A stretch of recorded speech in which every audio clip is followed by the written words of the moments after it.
انتہا نے ان کی آنکھوں میں خون اتار دیا تو انہوں نے اس ملازمہ کو منہ مانگے انعام کا لالچ دے کر اپنا مدعا بیان کر دیا۔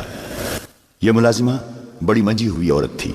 اس نے کہا کہ سالار کی رہائش گاہ میں جا کر زکوئی کو زہر دینا ممکن نہیں ہے۔ موقع محل دیکھ کر اسے خنجر سے قتل کیا جا سکتا ہے، اس کے لیے وقت چاہیے۔ اس نے وعدہ کیا کہ وہ زکوئی کی نقل و حرکت پر نظر رکھے گی، ہو سکتا ہے کہ کوئی موقع جلدی نکل آئے۔ اس جرائم پیشہ عورت نے یہ بھی کہا کہ اگر کوئی موقع نہ نکلا تو حشیشین کی مدد حاصل کی جائے گی، مگر وہ معاوضہ بہت زیادہ لیتے ہیں۔ دونوں لڑکیوں نے اسے یقین دلایا کہ وہ زیادہ سے زیادہ معاوضہ دینے کو تیار ہیں۔ ناجی بے حد غصے کے عالم میں اپنے کمرے میں ٹہل رہا تھا۔ زکوئی اسے ٹھنڈا کرنے کی بہت کوشش کر رہی تھی، لیکن اس کا غصہ بڑھتا جا رہا تھا۔ آپ مجھے اس کے پاس جانے دیں، زکوئی نے چوتھی بار کہا۔ میں اسے شیشے میں اتار لوں گی۔ بیکار ہے، ناجی نے گرج کر کہا۔ وہ کمبخت حکم نامہ جاری کر چکا ہے جس پر عمل بھی شروع ہو چکا ہے۔ مجھے اس نے کہیں کا نہیں رہنے دیا۔ اس پر تمہارا جادو نہیں چل سکا۔ مجھے معلوم ہے کہ میرے خلاف یہ سازش کرنے والے لوگ کون ہیں۔ وہ میری ابھرتی ہوئی حیثیت سے حسد کرتے ہیں۔ میں امیر مصر بننے والا تھا۔ میں نے یہاں کے حکمرانوں پر حکومت کی ہے، حالانکہ میں معمولی سا سالار تھا۔ اب میں سالار بھی نہیں رہا۔ اس نے دربان کو اندر بلا کر کہا، ادروش کو بلا لائے۔ اس کا ہمراز اور نائب ادروش آیا تو ناجی نے اس کے ساتھ بھی اسی موضوع پر بات کی۔ اسے وہ کوئی نئی خبر نہیں سنا رہا تھا۔ ادروش کے ساتھ وہ صلاح الدین ایوبی کے نئے حکم نامے پر تفصیلی تبادلہ خیال کر چکا تھا، مگر دونوں اس کے خلاف کوئی کارروائی سوچ نہیں سکے تھے۔ اب اس کے دماغ میں ایک کارروائی آ گئی تھی۔ اس نے ادروش سے کہا، میں نے جوابی کارروائی سوچ لی ہے۔ کیا؟ بغاوت، ناجی نے کہا۔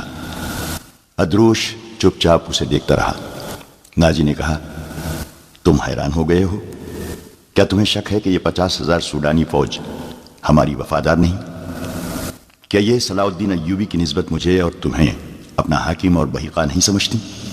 کیا تم اپنی فوج کو یہ کہہ کر بغاوت پر آمادہ نہیں کر سکتے کہ تمہیں مصریوں کا غلام بنایا جا رہا ہے اور مصر تمہارا ہے؟ ادروش نے گہری سانس لے کر کہا، میں نے اس اقدام پر غور نہیں کیا تھا۔ بغاوت کا انتظام ایک اشارے پر ہو سکتا ہے، لیکن مصر کی نئی فوج بغاوت کو دبا سکتی ہے اور اس فوج کو کمک بھی مل سکتی ہے۔ حکومت سے ٹکر لینے سے پہلے ہمیں ہر پہلو پر غور کر لینا چاہیے۔ میں غور کر چکا ہوں، ناجی نے جواب دیا۔ میں عیسائی بادشاہوں کو مدد کے لیے بلا رہا ہوں۔ تم 2 پیامبر تیار کر دو، انہیں بہت دور جانا ہے۔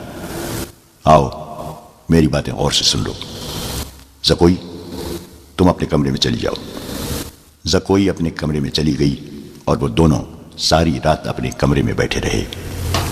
صلاح الدین ایوبی نے دونوں فوجوں کو مدغم کرنے کا وقت 7 روز مقرر کیا تھا۔ کاغذی کارروائی ہوتی رہی۔ ناجی پوری طرح تعاون کرتا رہا۔ 4 روز گزر چکے تھے۔ اس دوران ناجی ایک بار پھر صلاح الدین ایوبی سے ملا، لیکن اس نے کوئی شکایت نہ کی۔ تفصیلی رپورٹ دے کر صلاح الدین ایوبی کو مطمئن کر دیا کہ 7ویں روز دونوں فوجیں ایک ہو جائیں گی۔ صلاح الدین ایوبی کے نائبین نے بھی اسے یقین دلایا کہ ناجی دیانت داری سے تعاون کر رہا ہے، مگر علی بن سفیان کی رپورٹ کسی حد تک پریشان کن تھی۔ اس کی انٹیلیجنس سروس نے رپورٹ دی تھی کہ سوڈانی فوج کے سپاہیوں میں بے اطمینانی اور ابتری سی پائی جاتی ہے۔ وہ مصری فوج میں مدغم ہونے پر خوش نہیں۔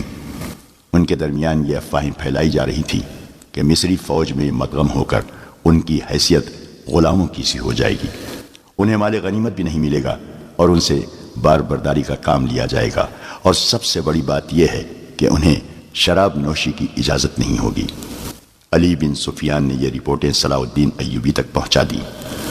ایوبی نے اسے کہا کہ یہ لوگ طویل مدت سے عیش کر رہے ہیں، انہیں نئی تبدیلی یقیناً پسند نہیں آئے گی۔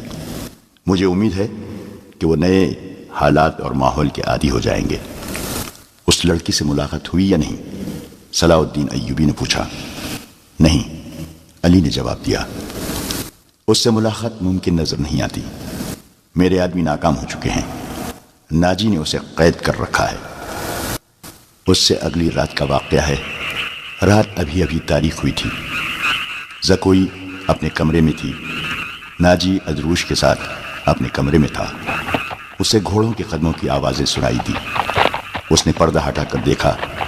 باہر کے چراغوں کی روشنی میں اسے 2 گھوڑ سوار گھوڑوں سے اترتے دکھائی دیے۔ لباس سے وہ تاجر معلوم ہوتے تھے، لیکن وہ گھوڑوں سے اتر کر ناجی کے کمرے کی طرف چلے تو ان کی چال بتاتی تھی کہ یہ تاجر نہیں۔ اتنے میں ادروش باہر نکلا۔ دونوں سوار اسے دیکھ کر رک گئے اور ادروش کو سپاہیوں کے انداز سے سلام کیا۔ ادروش نے ان کے گرد گھوم کر ان کے لباس کا جائزہ لیا، پھر انہیں کہا کہ ہتھیار دکھاؤ۔ دونوں نے پھرتی سے چوکے کھولے اور ہتھیار دکھائے۔ ان کے پاس چھوٹی تلواریاں اور ایک خنجر تھا۔ ادروش انہیں اندر لے گیا۔ دربان ایک طرف کھڑا تھا۔ زکوئی گہری سوچ میں کھو گئی۔ وہ کمرے سے نکلی اور ناجی کے کمرے کا رخ کیا، مگر دربان نے اسے دروازے پر روک لیا اور کہا کہ اسے حکم ملا ہے کہ کسی کو اندر نہ جانے دوں۔ زکوئی کو وہاں ایسی حیثیت حاصل ہو گئی تھی کہ وہ کمانڈروں پر بھی حکم چلانے لگی تھی۔ دربان کے روکنے سے بھی وہ سمجھ گئی کہ کوئی خاص بات ہے۔ اسے یاد آیا کہ 2 راتیں پہلے ناجی نے اس کی موجودگی میں ادروش سے کہا تھا، میں عیسائی بادشاہوں کو مدد کے لیے بلا رہا ہوں، تم 2 پیامبر تیار کرو، انہیں بہت دور جانا ہے۔ اور پھر اس نے زکوئی کو اپنے کمرے میں چلے جانے کو کہا تھا، اور اس نے بغاوت کی باتیں بھی کی تھیں۔ یہ سب کچھ سوچ کر وہ اپنے کمرے میں واپس چلی گئی۔ اس کے اور ناجی کے خاص کمرے کے درمیان ایک دروازہ تھا جو دوسری طرف سے بند تھا۔ اس نے اسی دروازے کے ساتھ کان لگا دیے۔ ادھر کی آوازیں دھیمی تھیں، اسے کوئی بات سمجھ نہ آئی۔ کچھ دیر بعد اسے ناجی کی بڑی صاف آواز سنائی دی۔ اس نے کہا، آبادیوں سے دور رہنا، اگر کوئی شک میں پکڑنے کی کوشش کرے تو تم سب سے پہلے یہ پیغام غائب کرنا، جان پر کھیل جانا، جو بھی راستے میں حائل ہو اسے ختم کر دینا۔ تمہارا سفر 4 دنوں کا ہے، 3 دنوں میں پہنچنے کی کوشش کرنا۔ سمت یاد کر لو، شمال مشرق۔ دونوں آدمی باہر نکلے۔ زکوئی بھی باہر آ گئی۔ اس نے دیکھا کہ وہ دونوں گھوڑوں پر سوار ہو رہے تھے۔ ناجی اور ادروش بھی باہر کھڑے تھے۔ سواروں کو الوداع کہنے نکلے ہوں گے۔ سوار بہت تیزی سے روانہ ہو گئے۔ ناجی نے زکوئی کو دیکھا تو اسے بلا کر کہا، میں باہر جا رہا ہوں، کام بہت ہے، تم آرام کرو، اگر اکیلے دل نہ لگے تو حرم میں گھوم پھر آنا۔ ہاں، زکوئی نے کہا، جب سے آئی ہوں باہر نہیں نکلی۔ ناجی اور ادروش چلے گئے۔ زکوئی نے چوغا پہنا، کمر بند میں خنجر رکھا اور حرم کی طرف چل پڑی۔ وہ جگہ چند 100 گز دور تھی۔ وہ ناجی پر یہ ظاہر کرنا چاہتی تھی کہ وہ حرم میں گئی تھی۔ دربان کو بھی اس نے یہی بتایا۔ حرم میں داخل ہوئی تو وہاں کی رہنے والیوں نے اسے حیران ہو کے دیکھا۔ وہ پہلی دفعہ وہاں گئی تھی۔ سب نے اس کا استقبال احترام اور پیار سے کیا۔ ان 2 لڑکیوں نے بھی اسے خوش آمدید کہا جو اسے قتل کرانا چاہتی تھی۔ زکوئی سب سے ملی، ہر ایک کے ساتھ باتیں کی اور واپس چل پڑی۔ وہ ملازمہ بھی وہیں تھی جسے اس کے قتل کے لیے رکھا گیا تھا۔ اس نے زکوئی کو بڑی غور سے دیکھا۔ زکوئی باہر نکل گئی۔ حرم والے مکان اور ناجی کی رہائش گاہ کا درمیانی علاقہ اونچا نیچا تھا اور ویران۔ زکوئی حرم سے نکلی تو ناجی کی رہائش گاہ کی طرف جانے کی بجائے بہت تیز تیز دوسری سمت چل پڑی۔ ادھر ایک پگڈنڈی بھی تھی، لیکن زکوئی اس سے ذرا دور ہٹ کر جا رہی تھی۔ اس سے 15-20 قدم پیچھے ایک سیاہ سایہ چلا جا رہا تھا۔ وہ کوئی انسان ہی ہو سکتا تھا، مگر سر سے پاؤں تک ایک لبادے میں لپٹا ہونے کی وجہ سے سیاہ بھوت لگتا تھا۔ زکوئی کی رفتار تیز ہوئی تو اس بھوت نے اپنی رفتار اس سے بھی تیز کر دی۔ آگے گھنی جھاڑیاں تھیں، زکوئی ان میں روپوش ہو گئی۔ سیاہ بھوت بھی جھاڑیوں میں غائب ہو گیا۔ وہاں سے کوئی 250-300 گز آگے صلاح الدین ایوبی کی رہائش گاہ تھی، جس کے ارد گرد فوج کے اعلیٰ رتبوں کے افراد رہتے تھے۔ زکوئی کا رخ ادھر ہی تھا۔ وہ گھنی جھاڑیوں میں سے نکلی ہی تھی کہ بائیں طرف سے سیاہ بھوت اٹھا۔ چاندنی بڑی صاف تھی، پھر بھی اس کا چہرہ نظر نہیں آتا تھا۔ اس کے پاؤں کی آہٹ بھی نہیں تھی۔ بھوت کا ہاتھ اوپر اٹھا، چاندنی میں خنجر چمکا اور بجلی کی تیزی سے خنجر زکوئی کے بائیں کندھے اور گردن کے درمیان اتر گیا۔ زکوئی کی چیخ نہیں نکلی، خنجر اس کے کندھے سے نکل گیا۔ زکوئی نے اتنا گہرا زخم کھا کر بھی نہایت تیزی سے اپنے کمر بند سے خنجر نکالا۔ بھوت نے اس پر دوسرا وار کیا تو زکوئی نے اس کے خنجر والے بازو کو اپنے بازو سے روک کر اپنا خنجر بھوت کے سینے میں گھونپ دیا۔ اسے چیخ سنائی دی جو کسی عورت کی تھی۔ زکوئی نے اپنا خنجر کھینچ کر دوسرا وار کیا جو بھوت کے پیٹ میں اتر گیا۔ اس کے ساتھ ہی اس کے اپنے پہلو میں خنجر لگا، لیکن زیادہ گہرا نہیں اترا۔ بھوت چکرا کر گرا۔ زکوئی نے یہ نہیں دیکھا کہ اس پر حملہ کرنے والا کون تھا۔ وہ دوڑ پڑی۔ اس کے جسم سے خون بہت تیزی سے بہہ رہا تھا۔ صلاح الدین ایوبی کا مکان اسے چاندنی میں نظر آنے لگا۔ آدھا فاصلہ طے کر کے اسے چکر آنے لگے۔ اس کی رفتار سست ہونے لگی۔ اس نے چلانا شروع کر دیا، علی ایوبی، علی ایوبی۔ اس کے کپڑے لال سرخ ہو گئے تھے اور وہ بڑی مشکل سے قدم گھسیٹ رہی تھی۔ اس کی منزل تھوڑی ہی دور رہ گئی تھی، جہاں تک پہنچنا اس کے لیے ممکن نظر نہیں آتا تھا۔ وہ مسلسل صلاح الدین ایوبی اور علی بن سفیان کو پکارے جا رہی تھی۔ قریب کہیں ایک گشتی سنتری پھر رہا تھا۔ اسے اس کی آوازیں سنائی دی تو وہ دوڑ کر پہنچا۔ زکوئی اس پر گر پڑی اور کہا، مجھے امیر مصر تک پہنچا دو، بہت جلدی، بہت جلدی۔ سنتری نے اس کا خون دیکھا تو اسے پیٹھ پر لاد کر دوڑ پڑا۔ صلاح الدین ایوبی اپنے کمرے میں بیٹھا علی بن سفیان سے رپورٹ دے رہا تھا۔ اس کے 2 نائب بھی موجود تھے۔ یہ رپورٹیں کچھ اچھی نہیں تھیں۔ علی بن سفیان نے بغاوت کے خدشے کا اظہار کیا تھا جس پر غور ہو رہا تھا۔ دربان گھبراہٹ کے عالم میں اندر آیا اور بتایا کہ ایک سپاہی ایک زخمی لڑکی کو اٹھائے باہر کھڑا ہے۔ کہتا ہے یہ لڑکی امیر مصر سے ملنا چاہتی ہے۔ یہ سنتے ہی علی بن سفیان کمان سے نکلے ہوئے تیر کی طرح کمرے سے نکل گیا۔ اس کے پیچھے صلاح الدین ایوبی دوڑ پڑا۔ اتنے میں لڑکی کو اندر لے آئے۔ صلاح الدین ایوبی نے کہا، طبیب اور جراح کو فوراً بلاؤ۔ لڑکی کو صلاح الدین ایوبی نے اپنے پلنگ پر لٹا دیا۔ ذرا سی دیر میں پلنگ پوش خون سے لال ہونے لگا۔ کسی کو نہ بلاؤ، لڑکی نے نحیف آواز میں کہا، میں اپنا فرض ادا کر چکی ہوں۔ تمہیں زخمی کس نے کیا ہے زکوئی؟ علی بن سفیان نے پوچھا۔ پہلے ضروری باتیں سن لو، زکوئی نے کہا۔ شمال مشرق کی طرف سوار دوڑا دو۔ 2 سوار جاتے نظر آئیں گے۔ دونوں کے چوغے بادامی رنگ کے ہیں۔ ایک کا گھوڑا بادامی اور دوسرے کا سیاہ ہے۔ وہ تاجر لگتے ہیں۔ ان کے پاس سالار ناجی کا تحریری پیغام ہے جو عیسائی بادشاہ فرینک کو بھیجا گیا ہے۔ ناجی کی یہ سوڈانی فوج بغاوت کرے گی۔ مجھے اور کچھ بھی نہیں معلوم۔ تمہاری سلطنت سخت خطرے میں ہے۔ ان 2 سواروں کو راستے میں پکڑ لو، تفصیل ان کے پاس ہے۔ بولتے بولتے زکوئی کو غشی آنے لگی۔ 2 طبیب آ گئے۔ انہوں نے زکوئی کا خون بند کرنے کی کوششیں شروع کر دی۔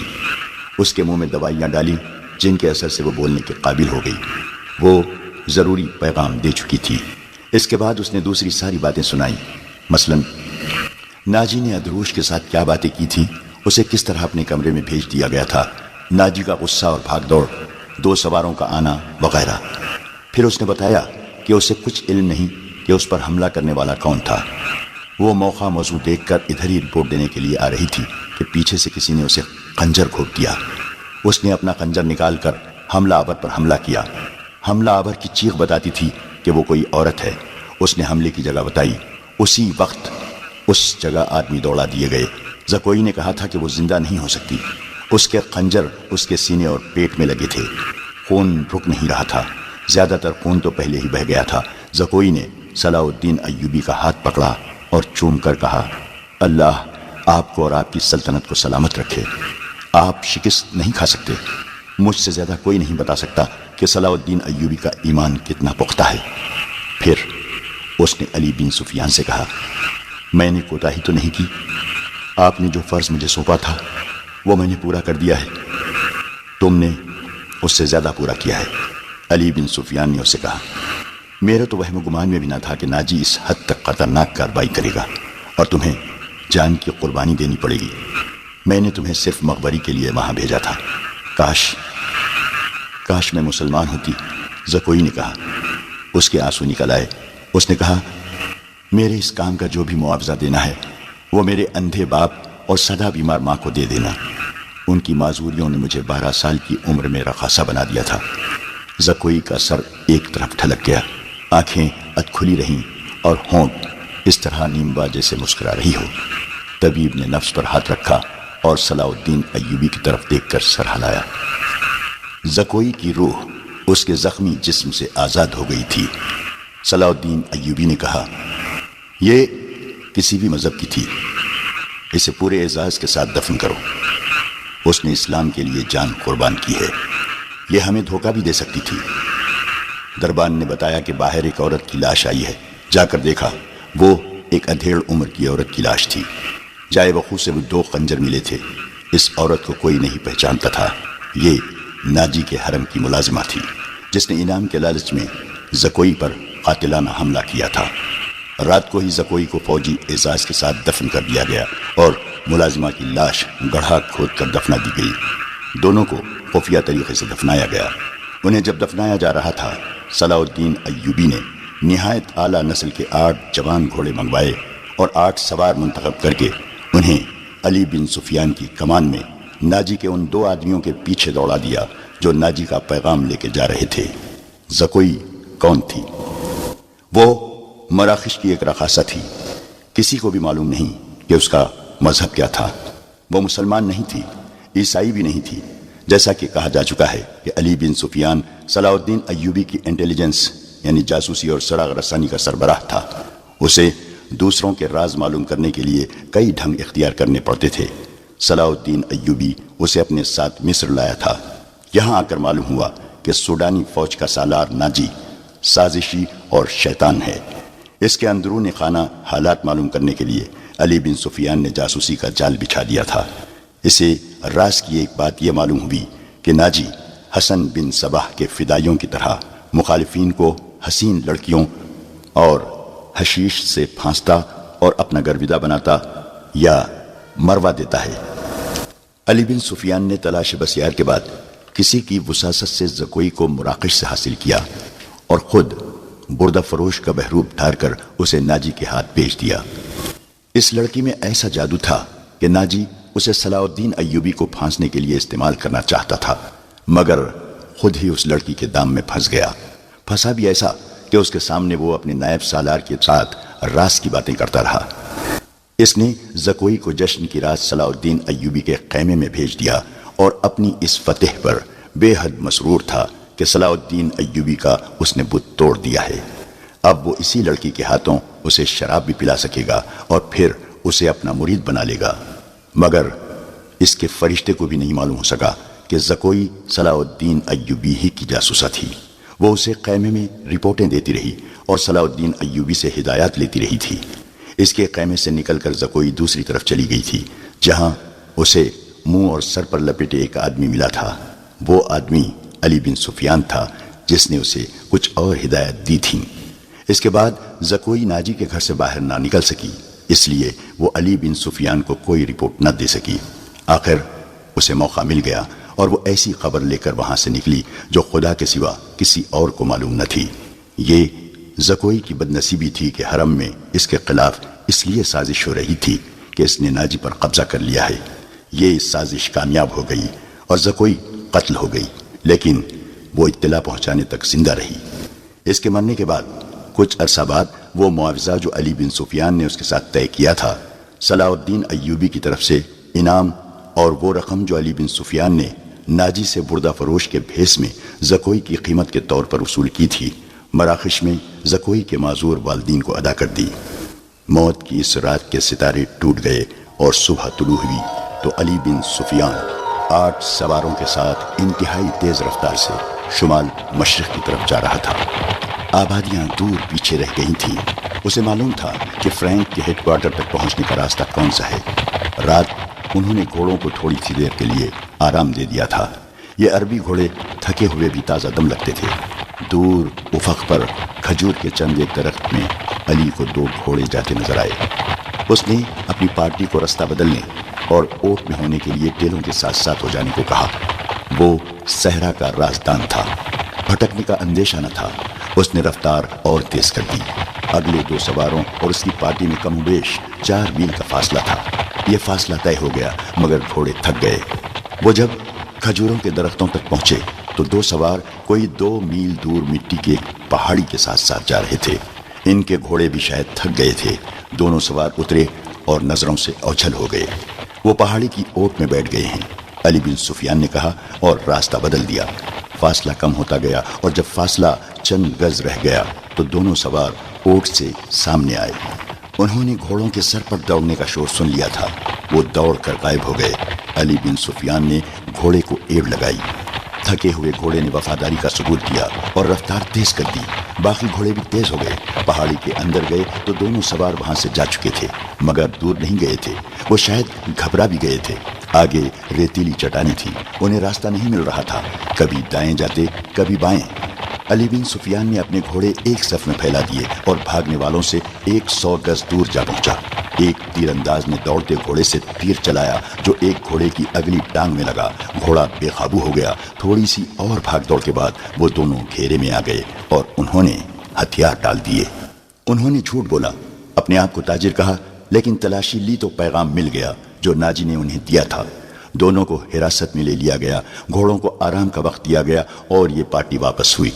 صلاح الدین ایوبی بے تابی سے انتظار کر رہا تھا۔ دن گزر گیا، رات بھی گزرتی جا رہی تھی۔ آدھی رات گزر گئی۔ ایوبی لیٹ گیا اور اس کی آنکھ لگ گئی۔ سحر کے وقت دروازے پر ہلکی سی دستک سے اس کی آنکھ کھل گئی۔ دوڑ کر دروازہ کھولا۔ علی بن سفیان کھڑا تھا۔ اس کے پیچھے اس کے 8 سوار اور 2 قیدی کھڑے تھے۔ علی اور قیدیوں کو صلاح الدین ایوبی نے سونے کے کمرے میں ہی بلا لیا اور علی سے ناجی کا پیغام لے کر پڑھنے لگا۔ پہلے تو اس کے چہرے کا رنگ پیلا پڑ گیا، پھر جیسے یک لخت خون جوش مار کر اس کے چہرے اور آنکھوں میں چڑھ گیا ہو۔ ناجی کا پیغام خاصا طویل تھا۔ اس نے صلیبیوں کے ایک بادشاہ فرینک کو لکھا تھا کہ وہ فلاں دن اور فلاں وقت یونانیوں، رومیوں اور دیگر صلیبیوں کی بحریہ سے بحر روم کی طرف سے مصر میں فوجیں اتار کر حملہ کر دے۔ حملے کی اطلاع ملتے ہی 50,000 سوڈانی فوج امیر مصر کے خلاف بغاوت کر دے گی۔ مصر کی نئی فوج حملے اور بغاوت کا بیک وقت مقابلہ کرنے کے قابل نہیں۔ اس کے عوض ناجی نے تمام تر مصر یا مصر کے بڑے حصے کی حکمرانی کی شرط پیش کی تھی۔ صلاح الدین ایوبی نے پیغام لے جانے والے دونوں سواروں کو تیقانی کی قید میں ڈال دیا اور اسی وقت اپنی نئی فوج کا دستہ بھیج کر ناجی اور اس کے 3 نائبین کو ان کے مکانوں میں نظر بند کر کے پہرا لگا دیا۔ ناجی کے حرم کی تمام عورتیں آزاد کر دی گئیں۔ اس کے ذاتی خزانے کو سرکاری خزانے میں ڈال دیا گیا اور ساری کارروائی خفیہ رکھی گئی۔ صلاح الدین ایوبی نے علی بن سفیان کی مدد سے ناجی کے اس خط میں جو پکڑ لیا گیا تھا، حملے کی تاریخ کو مٹا کر اگلی تاریخ لکھ دی۔ 2 ذہین آدمیوں کو یہ پیغام دے کر شاہ فرینک کی طرف روانہ کر دیا گیا۔ ان آدمیوں کو یہ ظاہر کرنا تھا کہ وہ ناجی کے پیامبر ہیں۔ انہیں روانہ کر کے اس سوڈانی فوج کو مصری فوج میں مدغم کرنے کا حکم روک لیا۔ 8ویں روز پیامبر واپس آ گئے۔ وہ ناجی کا پیغام دے آئے اور فرینک کا جواب ناجی کے نام لے آئے تھے۔ فرینک نے لکھا تھا کہ حملے کی تاریخ سے 2 دن پہلے سوڈانی فوج بغاوت کر دے تاکہ صلاح الدین ایوبی کو صلیبیوں کا حملہ روکنے کی ہوش ہی نہ رہے۔ علی بن سفیان نے صلاح الدین ایوبی کی اجازت سے ان 2 پیامبروں کو نظر بند کر دیا۔ یہ باعزت نظر بندی تھی جس میں ان دونوں کے آرام اور بہترین خوراک وغیرہ کا خصوصی انتظام کیا گیا تھا۔ یہ ایک احتیاطی تدبیر تھی تاکہ یہ راز فاش نہ ہو جائے۔ صلاح الدین ایوبی نے بحر روم کے ساحل پر ان مقامات پر اپنی فوج کو چھپا دیا جہاں صلیبیوں کی بحریہ کو لنگر انداز ہونا اور فوجیں اتارنی تھی۔ اس نے ان مقامات سے دور اپنی بحریہ بھی چھپا دی۔ حملے میں ابھی کچھ دن باقی تھے۔ ایک مورخ سراج الدین نے لکھا ہے کہ سوڈانی فوج نے صلیبیوں کے حملے سے پہلے ہی بغاوت کر دی، جو صلاح الدین ایوبی نے طاقت سے نہیں بلکہ ڈپلومیسی اور حسن سلوک سے دبا لی۔ بغاوت کی ناکامی کی ایک وجہ یہ بھی تھی کہ باغیوں کو اپنا سالار ناجی کہیں نظر نہ آیا تھا اور اس کا کوئی نائب بھی سامنے نہ آیا۔ وہ سب قید میں تھے۔ مگر ایک اور مورخ ہپتاچی لکھتا ہے کہ سوڈانی فوج نے حملے کے بہت بعد بغاوت کی تھی۔ تاہم یہ دونوں مورخ باقی واقعات پر متفق نظر آتے ہیں۔ دونوں نے لکھا ہے کہ صلاح الدین ایوبی نے ناجی اور اس کے نائبین کو قید میں سزائے موت دے کر رات کے وقت گمنام قبروں میں دفن کرا دیا تھا۔ ان دونوں مورخوں نے اور تیسرے مورخ لین پول نے صلیبیوں کی بحریے کے اعداد و شمار ایک ہی جیسے لکھے ہیں۔ وہ لکھتے ہیں کہ خط میں دی ہوئی تاریخ کے عین مطابق صلیبیوں کی بحریہ، جس میں فرینک کی، یونان کی، رومیوں کی اور سسلی کی بحریہ شامل تھی، متحدہ کمان میں بحر روم میں نمودار ہوئی۔ مورخوں کے اعداد و شمار کے مطابق جنگی جہازوں کی تعداد 150 تھی۔ اس کے علاوہ 12 جنگی جہاز بہت بڑے تھے